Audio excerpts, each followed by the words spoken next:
Welcome back to Chapter 7 in our book, Adult Spiritual Development, The Journey from Primitive Ego to an Enlightened Consciousness. Today we're going to be talking about the power of a because. And this is a fun chapter. Basically, what we're looking at is when we send energy into the world, it either goes out as unconditional love or it goes out through a because. In other words, I love you because, or I don't love you because, or I like you because. Every because is going to create a negative energy. So let's take a look at that. It's kind of a fun chapter. 5 key points. First point, unconditional love has to go through, and I'll show you why in a moment, but it has to go through our belief systems, okay? And our belief systems are only maps of reality. They're not absolute truth. They're just the way we understand how reality works. They're called metaphysical views. But basically, all of our beliefs are just a map on what we think the world is and how it should be.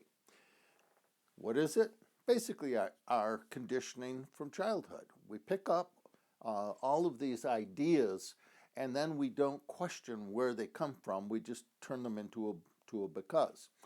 When we do that, we send negative energy into the world. Our relationships suffer.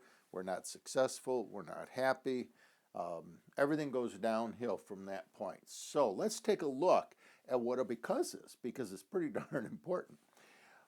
What we've got is a mind, and a mind, each of these little areas here are beliefs, assumptions, opinions, expectations, beliefs, and our mind is filled with these. I mean, we have literally thousands and thousands of beliefs, and then out of our heart we have this impulse, and I think all of us have this impulse, I believe this, that we truly want to be calm and peaceful and loving to the world. Okay, it just makes sense to do that. The problem is that loving, unconditional loving impulse has to go through all of these beliefs and opinions and judgments before it gets out into the world, before it interacts and affects our relationship with others. So as we begin to look at our primitive ego and we use the attention of our observing ego and shine that light into our unconscious, what we really begin to find are becauses. So every time there's a negative energy going into the world, when we're not unconditionally loving, as most of the great spiritual teachers advise us to do and have taught us to do, basically what they're saying is get rid of your becauses. Drop your becauses. Drop all this stuff in your mind, because until you do, until you become aware of that enough to not engage it, what you're going to do is mess up your relationship with the world. You're going to send out a conditional love. So this is what I call the mind map. It's a lot more detail in the book, and I give you a lot of different categories of beliefs and maps of the world, so you can make a list of them if you want and begin to pay attention to them. Each one of those becauses is created by dualism, either or, this or that. I love you because, and I don't love you because, okay, either or. So what we're doing now is we're digging in and getting deeper and deeper into our awareness of how the primitive ego is affecting the energy that we send into the world, okay? Again, like I said in Chapter 1, this stuff is not difficult, okay? Once you really begin to get an understanding of it, it really is pretty simple. What's difficult is learning how to pay attention, how to look inside. Every time we send energy into the world, pay attention to what map just created a because in the energy that we want to be loving, okay? It's always there. We just got to look for it. Next big point, when we use a because, what we're doing is that we're in effect blaming. I love you because, now that's kind of a reverse, it's a negative loving, but I love you because you agree with me, because you're nice, because you could do nice things for me, because you don't challenge any of my beliefs. So what the primitive ego is doing is always looking to see if it can blame its feelings on something, whether it's positive or negative. I love you because, or I don't love you because. They're the same thing. The only way that we can deal with that is if we are willing to become self-aware. And that means changing the self. In this case, changing all of our beliefs and maps of reality and recognizing that they're all subjective. None of them are absolute truth. It's just the way that our primitive ego chose to look at the world or was taught to look at the world. But it may not be helpful. If we want to be unconditionally loving, I guarantee you it's not helpful. Okay, last big point here. How do we do this? And this is where we're beginning now to get into the skills of learning how to pay attention 24/7, okay?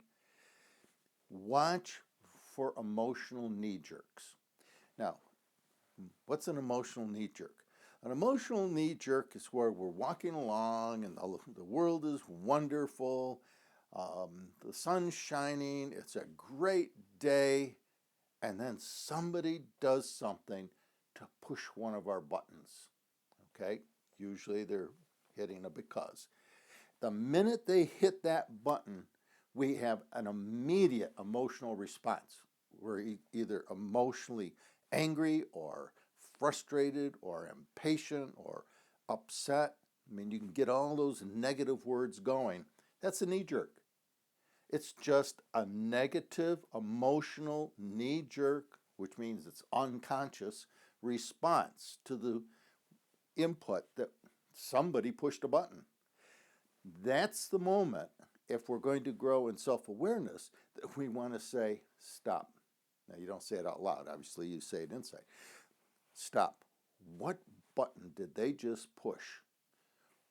Where did that negative energy happen from? Where did it come from? The minute you ask that question, you are on the journey from childhood to an adult consciousness. Why? Because you're increasing your ability to pay attention so that you can change self and become more self-aware. Okay? Now, what's another way of paying attention?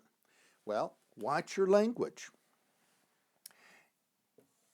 If your language, especially in the middle of a knee-jerk reaction, if your language uses the words always, you never, everybody, fill in the blank, those are generalizations, because not everybody does all the time, okay? So if we find ourselves using all or everybody,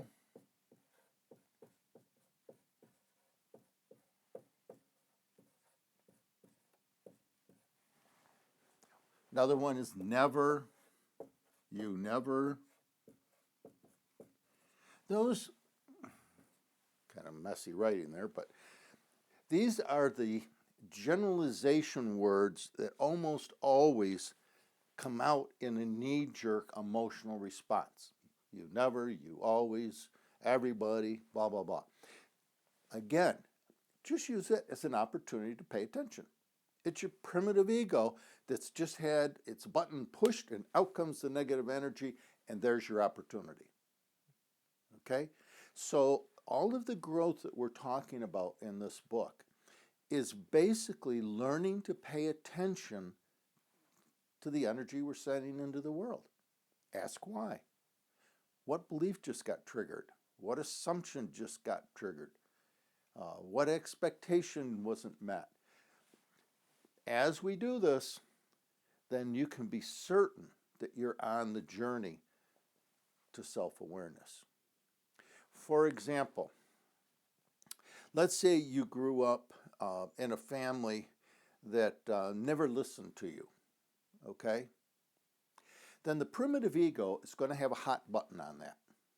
And if you find that someone's not listening to you, you're going to have an immediate knee-jerk reaction. It's going to be very negative, and you're going to go into generalizations, okay? A way to think about that and a way to kind of help you get into this attention mode is to recognize that you have to believe that. Remember our last chapter. People can't make us feel anything if it's not already inside. So if, for example, someone's not paying attention and not listening, then you've got to have that self-belief. It's got to be a belief. Nobody ever listens to me, right? Now, in childhood, that was probably true. But in adulthood, all it is it's a it's a hot button issue. And when that button gets pushed, we have a negative reaction. It's a generalization. And guess what we're going to do, okay? Because nobody else can create it if we don't already believe it. It has to be a part of us. I probably just messed up the sound. What's going to happen? We're going to mess up our relationships with other people. And we're going to do it so fast that unless we learn to pay attention, it's like the energy is just going to come out. Don't be upset. Don't get down on yourself. Don't be negative about the primitive ego. Don't blame the primitive ego. Just give the primitive ego a hug. That's your inner child. And just remind yourself that the only thing that the inner child, primitive ego of that child is trying to do is protect you. That's all. But it's not very helpful because it gets in the way of our relationships with other people. So if we find ourselves reacting to anything, just ask, what belief do we already hold inside that's getting triggered? Trust me, if you can do that and can learn to do that, you are well on your way to enlightenment, because I can assure you most people don't, okay? And it's sad because we see the whole world creating unhappiness in their relationships, turning others into them, okay? It's us versus them. Not helpful way to be in the world, okay?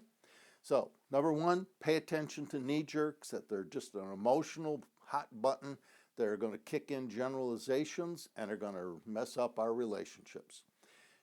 Why? Because we're going to project that energy, that blaming energy, out onto others rather than becoming self-aware. Every because is a form of dualism, and our brain has thousands of those becauses. So any unconditional love that we want to send into the world is going to become conditional. It's going to be based on a because. Not helpful. And third, unconditional love, as the spiritual teachers have taught us, we have to get rid of our beliefs and our maps. They are not absolute truth. Our conditioning from childhood is not helpful. So what the spiritual teachers are saying is that love has to be based on no because. Love just is. The minute we put a because in there, it's not unconditional. Okay?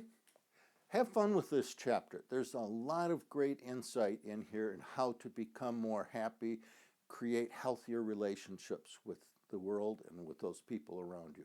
And trust me, that's a really good feeling when you recognize that you're becoming in control of your own emotional responses in the world. It really is a sense of empowerment. Okay? Have a good week, and we'll see you in Chapter 8.